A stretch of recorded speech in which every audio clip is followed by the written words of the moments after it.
사랑의 하나님, 우리 아버지, 귀한 시간을 또 구별하게 하시고 참여하게 하십니다. 이 특권을 감사드립니다. 부조와 선지자를 이어나가는 거 너무나 중요한 일이라고 생각이 되어집니다. 성령으로 임하시고 하나님께서 친히 가르쳐 주시고 선포하시고 펼쳐 보여주시기를 바랍니다. 성령을 통하여 또 기록된 말씀을 통하여 하늘의 음성을 듣게 되기를 원하오니 저희에게 들려주시길 바랍니다. 이 한 시간을 온전히 아버지께만 의탁드리며 예수님 귀하신 성으로 간절히 기도드립니다. 우리가 지난 시간에 26장 홍해에서부터 출발해서 시내산까지 도착하는 여정들을 살펴봤고요. 이제 27장은 시내산에서 하나님께서 국가로서 정비를 하시고 체계를 갖추고 그 안에는 이제 질서인 율법이 선포되는 너무나도 중요한 장면이죠. 그래서 율법이 선포되고 또 율법이 하나님의 나라의 질서가 이제 확립이 되고 체계를 갖추고 또 백성들이 거기에 익숙해지는 시간, 그리고 또 하나는 이 율법을 보관하는 하나님의 임재의 자리인 성소를 천막 성소였기 때문에 제작하는 그런 전체적인 시간을 한 1년 정도 잡은 것 같아요. 그래서 1년 가량의 시간을 시내산에서 머뭅니다. 그리고 실제로 이제 1년 후에 출발해서 가나안의 목전까지 가데스 도착할 때까지는 시간이 얼마 안 걸립니다. 한 달 정도밖에.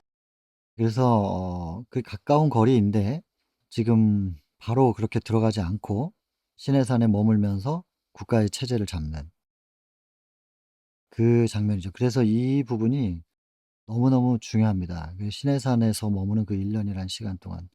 물론 광야 생활 40 년도 우리가 깊이 새겨보게 되겠지만은 시작 단계에서의 국가로서의 체제 그리고 체계 확립시키는 이 첫 시작, 이스라엘에게 주신 율법 너무너무 중요한 부분이죠.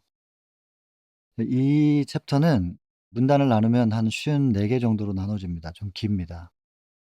그래서 좀 구분을 해 본다면 1 문단부터 10 문단까지 율법이 선포되기 전에 하나님께서 여러 가지 상황들을 이제 경영이라는 단어를 여기 본문에서는 썼습니다.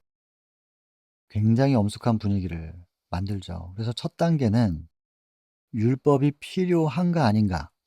그 나라의 백성에게만 적용되는 거잖아요, 율법이. 그러니 일단 하나님을 왕으로서 인정하는가. 그리고 하나님이 다스리는 나라의 백성으로서 그들 자신을 두기를 원하는가. 이 관계에 대한 부분을 첫 번째 이제 언급을 합니다. 관계를 형성하는 거. 그리고 나서 백성들이 "하나님을 우리가 왕으로 모시고 따르겠습니다. 우리가 하나님 나라의 백성이 되는 것은 영광입니다."라고 부복할 때 그 관계 형성을 위해서 모세를 불러 가지고 백성들에게 이렇게 전달해서 "백성들이 여기에 부복하는지 보라." 이거죠. 그게 첫 단계고, 그렇게 전달했더니 백성들이 다 부복했어요. 그랬더니 다시 또 모세를 불러서 이제 율법의 체계를 이제 갖추기 위하여 "내가 율법을 선포할 텐데 율법을 들을 준비를 갖추라." 그 지시를 또 주십니다. 그래서 하나님께서 친히 말씀하시는 율법을 받기 전에 그들이 준비해야 될 것이 무엇인가. 굉장히 엄숙하고 준엄하게 그 상황들을 경영하시고 준비시키시거든요. 여러분, 우리가 심지어는 이제 그 시내산을 둘러서 짐승이건 사람이건 그냥 들어오면 다 죽는다. 굉장히 무섭게 표현을 하셨거든요. 근데 이런 부분에서 인제 하나님의 품성을 자꾸 오해하게 되거든요. 율법이라고 하는 것은 우리가 구원을 받을 수 있느냐 없느냐 기준점입니다. 율법을 벗어나면 보호망이 더 이상 없어요. 율법은 보호망이라서 마지막 경계선이죠. 그걸 넘어버리면은 사망이에요. 멸망이고. 하나님은 우리가 멸망받는 것을 견딜 수가 없으세요. 이거 선을 절대로 넘지 말라고 보호망을 아주 높이 쳐 놓으셨어요. 보호망입니다.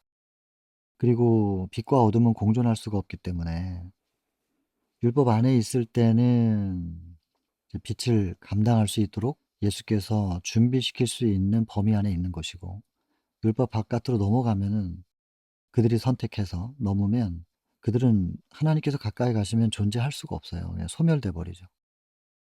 그리고 아직은 율법 앞에 거울 앞에 서 봐야 자기가 더러운 줄 알고 회개라는 걸 할 수 있을 텐데 아직은 거울이 선포되지 않은 상태잖아요. 하나님께서 임하시면요. 하나님이 지구로 오신 거예요. 방문하신 거예요 친히.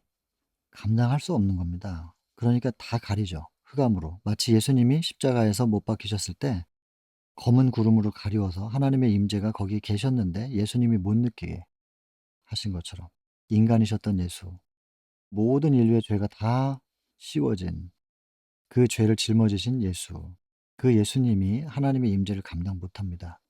그러니까 검은 구름으로 둘러 주셨죠. 시대소망에도 나옵니다. 78, 79장에. 똑같습니다. 검은 구름으로 가려서 하나님의 임재의 빛이 백성들에게 미치지 못하도록. 그리고 백성들이 감히 그 경계선을 넘어서 들어와 버리면 그들이 못 견디고 죽어요. 소멸되죠. 그러니까 절대로 이 경계를 넘지 말라. 너희는 아직 어둠이고 하나님은 빛이시기 때문에 빛과 어둠이 공존할 수 없다. 그래서 빛이 이 땅에 임하셨을 때 그 경계선을 넘고 들어오면 짐승이라 할지라도 아담의 범죄 이후에 다 영향을 받았는데 그 죄의 영향을 받은 것이 감당 못하고 다 죽어버릴 테니까 절대로 경계선을 넘지 말라고. 이 경계선에 닿으면 다 죽이리라 이렇게 표현되어 있는데요. 죽이시는 게 아니고 어둠이 소멸되는 거예요. 빛과 어둠이 공존할 수가 없으니까. 이런 표현들 속에서 하나님의 품성을 오해하시면 안 됩니다. 하나님은 절대적으로 사랑이신 거예요.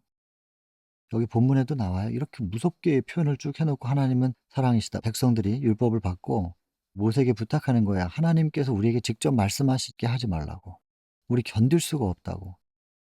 다 옷을 빨고 회개하고 다 했음에도 불구하고 그리고 딱 납작 엎드려 있음에도 불구하고 두려움 때문에 견딜 수가 없다고. 그냥 모세 당신이 듣고 와서 우리한테 전달해 주십시오.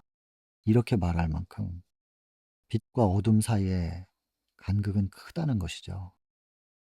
빛이 올 때 어둠이 견딜 수 없는 겁니다. 빛이 어둠을 죽이는 게 아니고 빛과 어둠이 공존할 수 없기 때문에 어둠이 견딜 수 없는 거예요.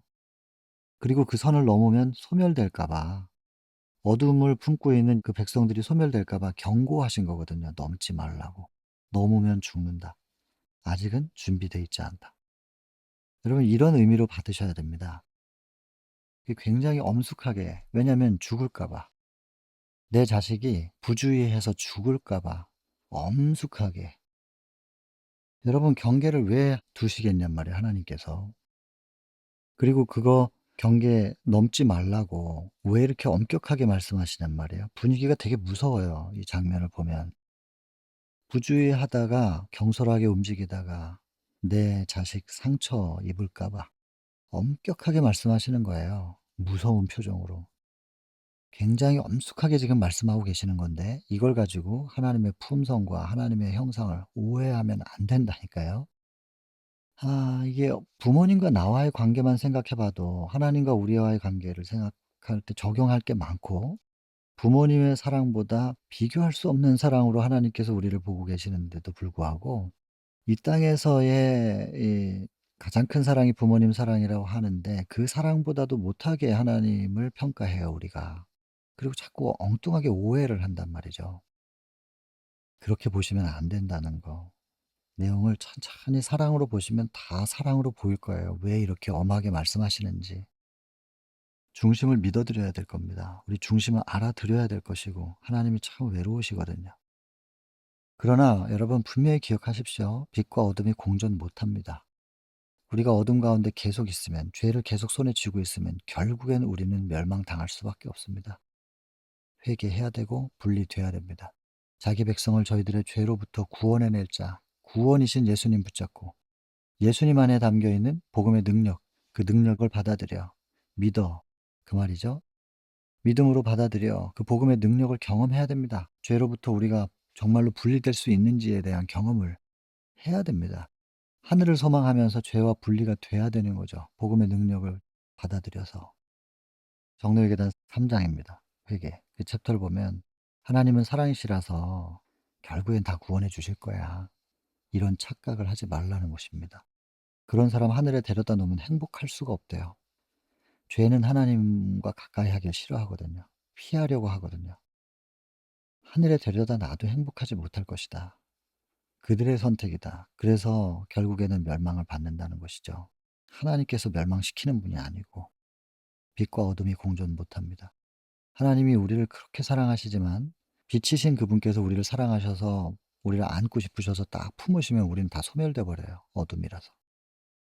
지금 은혜의 시기에 우리는 반드시 분리돼야 됩니다. 죄와 분리되고 어둠이 내 안에서 사라질 수 있도록, 밀려나갈 수 있도록 빛을 영접해야 되는 것입니다. 그건 분명합니다. 하나님의 사랑이 자비만 얘기하는 게 절대로 아니라는 거.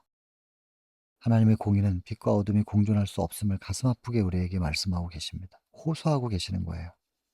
내가 너 안에 들어갈 수 있게 허락해 줘라. 그리고 너희 안에 있는 어둠을 내가 몰아낼 수 있게 허락해 달라. 이걸 계속해서 호소하고 계시는 거죠. 절대로 이 율법을 받기 전에 하나님께서 경영하시는 이 모든 상황들, 이것을 하나님의 품성을 오해하는 쪽으로 기울어지도록 사단이 유혹할 텐데 그렇게 읽지 마시라고, 그런 관점으로 이 내용을 읽지 마시라고 거듭거듭 말씀드리고 싶습니다. 그것이 첫 번째 문단부터 10번째 문단까지 나옵니다, 그 내용이. 그리고 11번째 문단부터는 이제 십계명이 선포가 되는 거죠. 십계명이 깁니다. 십계명 선포가 쭉 되면서 35문단까지가 십계명 선포가 되고, 그리고 인제 조항 계명의 하나하나마다 풀이를 해서 이제 설명을 해 놓았습니다. 그리고 36, 37 그 두 문단을 통해서는 십계명을 총괄해서 정리를 합니다. 정리를 해 놓고 그다음에 38문단부터 뭐가 나오냐면 율례가 나오죠. 십계명이 10개의 조항밖에 없기 때문에 세부적으로 적용이 잘 안 돼요. 사소한 삶 속에서, 일상 속에서 그것이 세부적으로 적용하기에는 너무 이렇게 좀 굵직굵직하게 기록되어 있기 때문에 세부적인 사항들을 설명해 준 율법의 보조, 십계명의 보조로 율례를 준 것이죠. 근데 여러분, 이 율례로 주어진 것은 시기마다 달라질 수 있습니다. 그래서 뭐 굉장히 엄격하게 이제 설명하죠. 나중에 율례 부분을 쭉 보시면 이제 성경에서는 출애굽기 20장부터인데, 출애굽기 20장에서 십계명 선포가 이루어지고 그다음에 그 율례까지 계속 쭉 이어서 나가면서 인제 성소에 설계도를 주시고, 출애굽기 25장부터는 성소를 지어라 하시고 설계도 주시고, 또 레위기서를 가면 또 율례를 얘기하고 계속해서 법 얘기를 합니다. 그 내용 인제 읽어 보시게 되면은 죽이라는 얘기가 많이 나옵니다. 뭐 하면 죽여야 돼요. 이런 사람 죽여라. 저런 사람 죽여라. 이거 굉장히 엄격하게 하시거든요. 여러분, 이 엄격하게 처분하는, 왜 이러실 수밖에 없었던 것인가? 제가 인제 예를 좀 들어서, 이번에도 우리 다니엘 캠프 할 때 제가 환우분들한테도 말씀드렸는데, 팔이 부러지거나 다리가 부러지거나 뭐 어디가 사고가 나 가지고 살이 찢어지거나 그런 상태에서 베델로 가야지. 물론 베델로 뭐 병원이 없으면 오셔도 괜찮지만은, 그리고 베델에서 어떻게든 돕겠지만 가까이 있는 병원으로 가시는 게 가장 좋습니다. 골절이 되면 일단 엑스레이로 보면서 뼈를 쭉 당겨 가지고 다시 제자리에다 갖다 붙여 놓고, 그리고 심한 경우에는 수술해서 핀을 받기도 하고, 그리고 어쨌든 깁스를 해 가지고 단단하게 고정시켜 놓는단 말이에요. 이거 응급 상황이거든요. 꼼짝도 못하게 합니다. 움직이면 안 붙어요, 뼈가. 그러니까 꼼짝도 못하게 가만히 둡니다. 깁스로 그냥 단단하게 고정시켜 놓죠, 뼈가 붙으라고. 그러나 일정한 시간이 지나면 깁스를 깨야 돼요. 그리고 팔을 움직여야 되잖아요, 팔이 골절이 됐었으면. 근데 그 깁스를 10 년씩 하고 있다고 생각해 보세요. 그럼 어떻게 되느냐. 10년 후에 이거 깬다고 할지라도 팔이 안 움직여요, 굳어 가지고. 관절이 다 굳어서 움직이질 않게 되거든요. 그거야말로 장애가 되는 겁니다. 여러분, 응급 상황에서 팔이 부러졌기 때문에 단단하게 고정시켜서 꼼짝도 못하게 하는 그 깁스를 그때는 반드시 해야 됩니다. 그러나 10 년, 20년 평생을 그걸 한다. 말도 안 되는 얘기 아닙니까? 무슨 얘기를 드리려고 하는 거냐면, 지금 여기 십계명 외에 그 당시의 율례로서 주신 모든 내용들, 이것은 이 본문에도 언급이 되어 있지만 이스라엘이 불과 얼마 전까지만 해도 약 2달 전만 해도 노예였어요, 노예. 몇백 년을 노예로 살아온 사람들이고 노예 근성이 가득 차 있고요. 채찍에 의해서만 움직이는 사람들이란 말이에요. 이런 노예 근성으로 가득 차 있는 그 사람들에게 모세가 채찍을 휘두를 수는 없잖아요. 이 사람들은 채찍이 없으면요, 그냥 힘의 원리만 작용이 돼서 힘센 사람은 힘 약한 사람들 다 뺏어버린단 말이에요. 수백 년을 노예로만 살아온 사람들을 통제하기 위해서는 엄격한 율법의 적용이 필요했던 것입니다. 이거 응급 상황이에요. 그래서 깁스한 거예요. 꼼짝도 못하게. 아주 강하게. 다른 사람 죽이면 너도 죽는 거야. 남의 여자 뺏으면 너 죽는 거야. 굉장히 강력하게 하는 거예요. 율법을 이제 선포할 때도 이렇게 엄숙한 장면, 준엄한 이 모습으로 단단하게 경고하시고 죽을까 봐, 멸망받을까 봐. 하나님은 대단히 심각하시죠. 하나님의 백성들이 구원을 받아야 되는데 멸망받으면 안 되니까. 이건 자식들은 모르는 마음이잖아요. 부모만 아는 마음. 그래서 아주 엄숙한 표정으로 단단하게 주의사항을 주는 겁니다. 그리고 회초리를 드는 것이고, 그랬는데도 잘못하면 뭐 그 노예 근성이 있으니까, 그래서 아예 깁스로 그냥 단단하게 고정시키는 그런 모습이거든요. 이렇게 율례를 주셨는데 이것을 어디까지 끌고 가냐면 예수님 당시까지 끌고 가는 거예요. 예수님께서 이 땅에 오셨잖아요. 마태복음 5 장에 "내가 율법을 폐하러 온 것이 아니라 완전케 하러 왔다."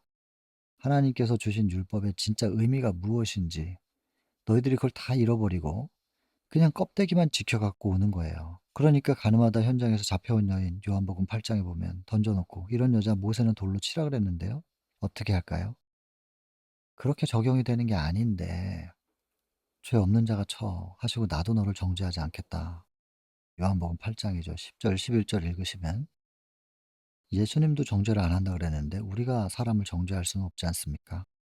예수님도 안 하신 걸 인간이 인간을 어떻게 정죄를 하냐고요. 성육신 하신 분도 정죄하지 않는다 그랬는데 가서 다시는 죄를 범치 말라. 그 죄인지 어떻게 알았느냐? 율법 때문에 알았거든요.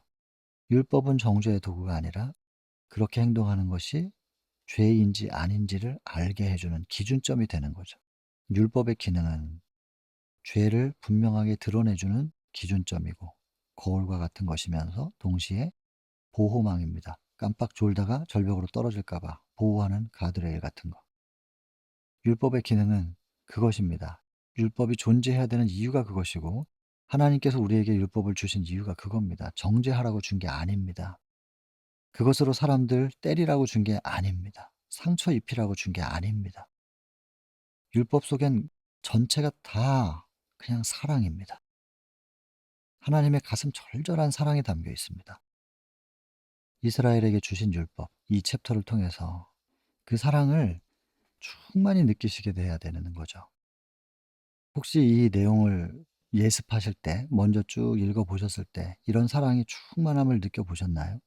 하나하나 속에, 한 문단 한 문단 속에 하나님의 사랑이 넘쳐 흐르고 있는 것을 혹시 보셨나요? 그렇지 못하셨으면 성령을 구하시고 다시 읽어보시기 바랍니다. 온통 사랑 얘기입니다.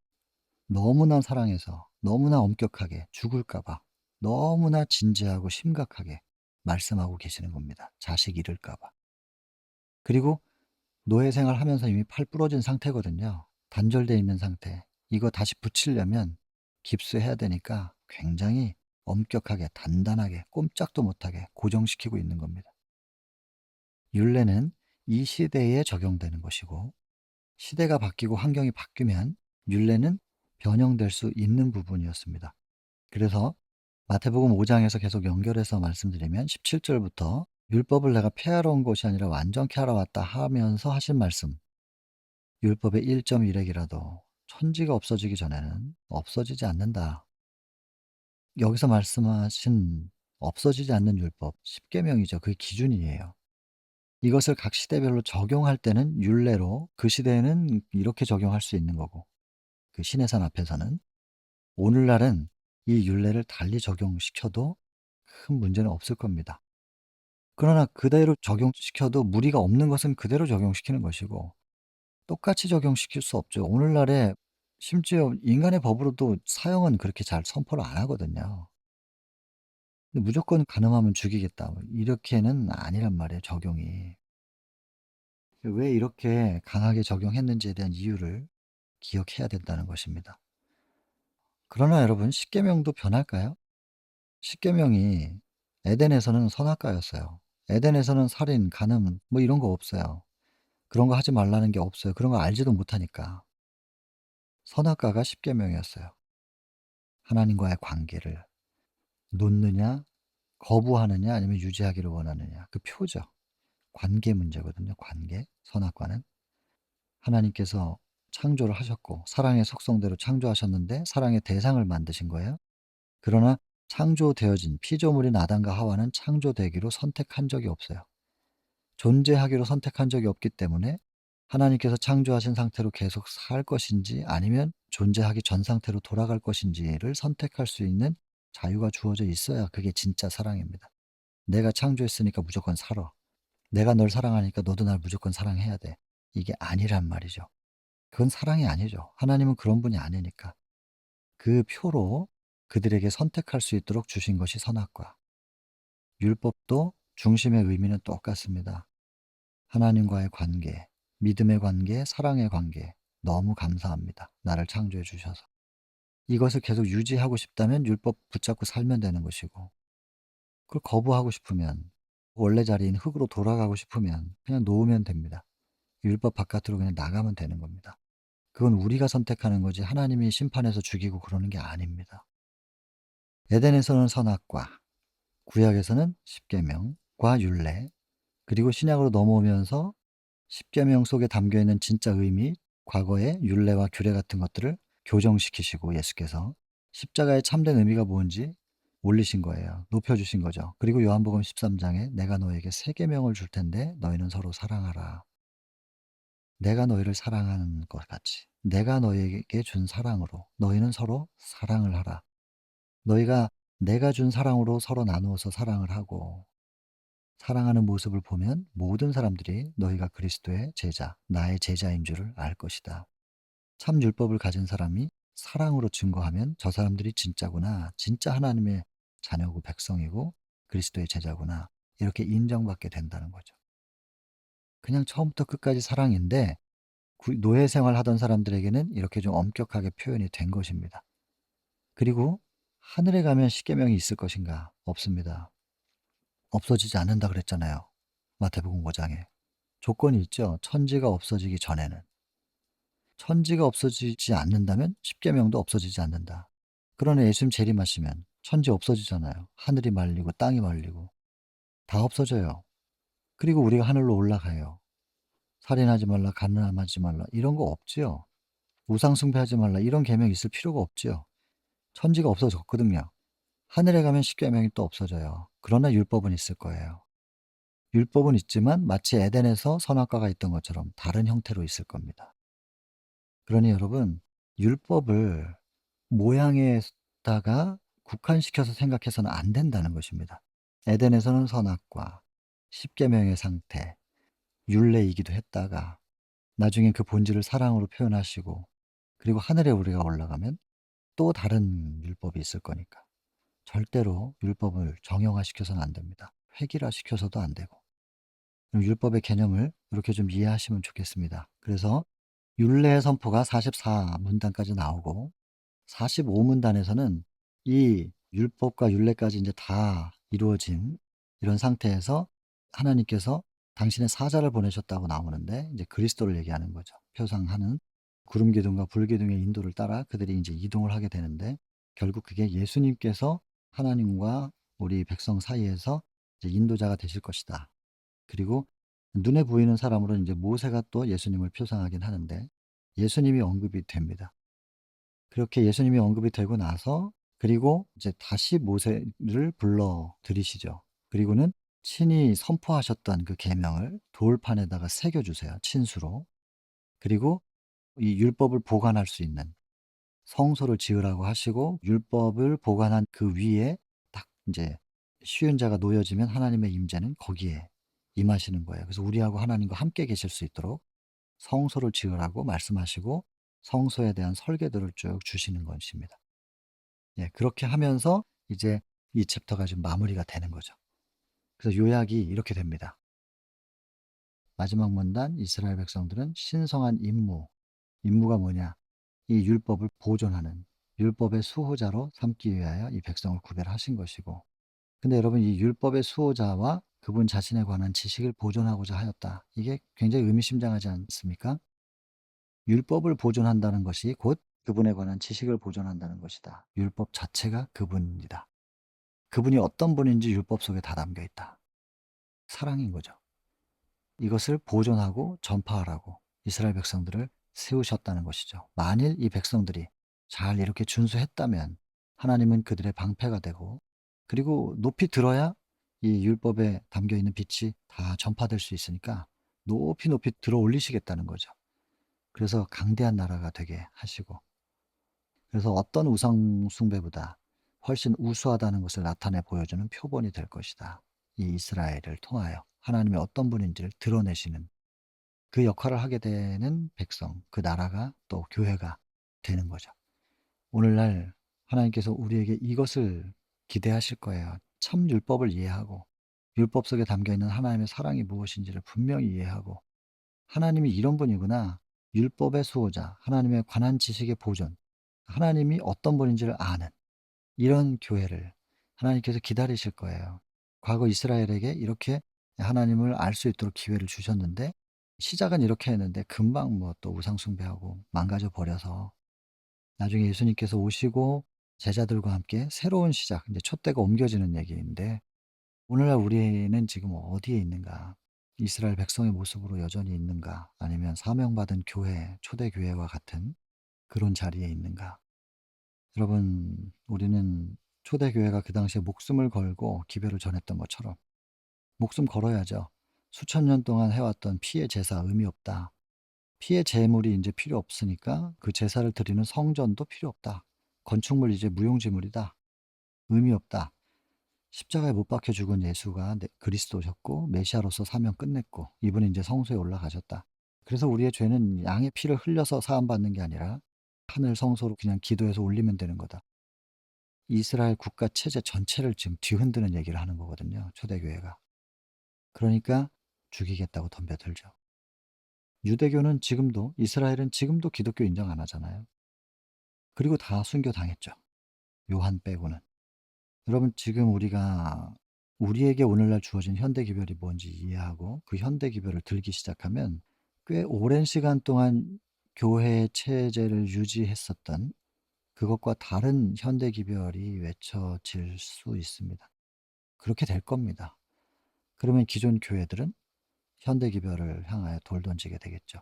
과거 이스라엘이 예수님을 못 받고 또 초대교회를 핍박했던 것처럼 참 현대 진리가 외쳐질 때 아마 그런 일이 재현될 겁니다. 똑같이. 여러분, 참 율법을 찾으셔야 됩니다. 진짜 율법. 그 율법의 보존자로서 주어진 사명이 있어요. 각 시대별로 주어진 현대기별. 그 현대 진리를 꼭 우리가 관심 갖고 찾게 되기를 바랍니다. 그리고 현대 진리를 품은 자로서 뭐 핍박은 뭐 받을 수 있겠으나 그 엄청난 특권임을 영광의 자리에 우리 모두가 같이 있게 되길 바랍니다. 개인기도 하고 마치겠습니다.